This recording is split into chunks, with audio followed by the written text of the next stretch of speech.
The Sixers, no, they're not the team to beat. The team to beat is the Brooklyn Nets. Even Nick Wright is coming around. I like Philadelphia. I like Milwaukee. But the Brooklyn Nets are you watching Blake Griffin? He looks rejuvenated with the Nets. He's dunking. He's throwing no-look passes. I know it's a small sample size, but he's shooting 56% from three. I mean, that's because when you have at least two other superstars who draw all this attention because they're so great ISO players, it's easier for everybody else. And Nick, here's the other thing.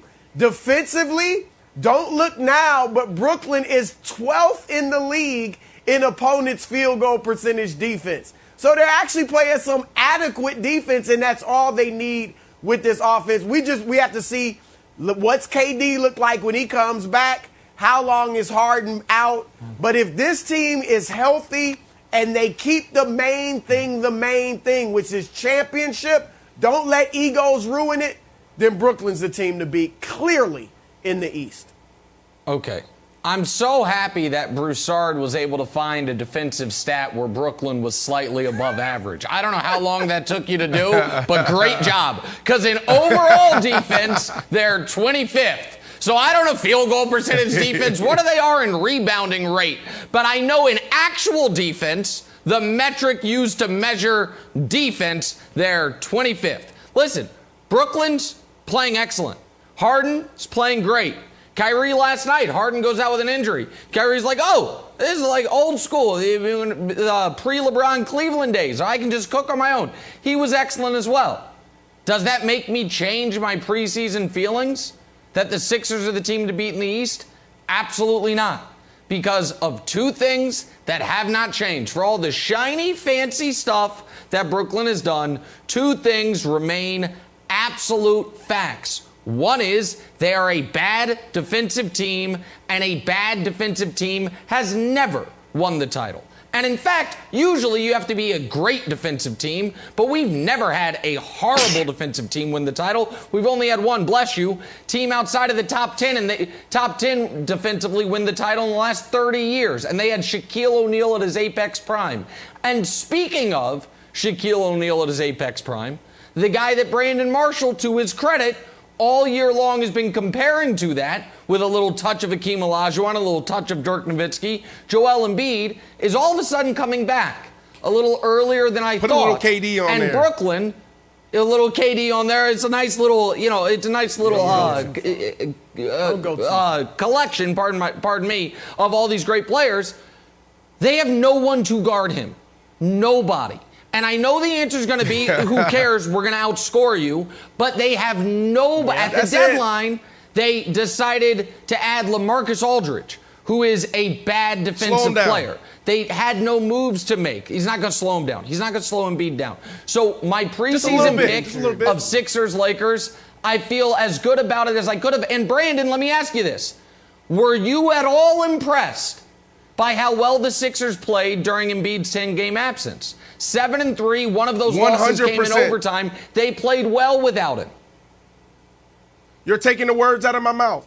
They should be proud. That locker room should feel really good about themselves. You lose the best player on the planet today, right now, the best player on the planet, and you still play lights out like that, they should be proud. But here's the deal, Nick. You guys want to talk about all these other things, defense and, rim protection. It doesn't matter. You have three guys in the Brooklyn locker room that can give you 40 points on any given night. They're walking buckets. So all of these other statistics, America, don't listen to it. You got KD, you have the Beard, and you have Kyrie. They're playing with people right now.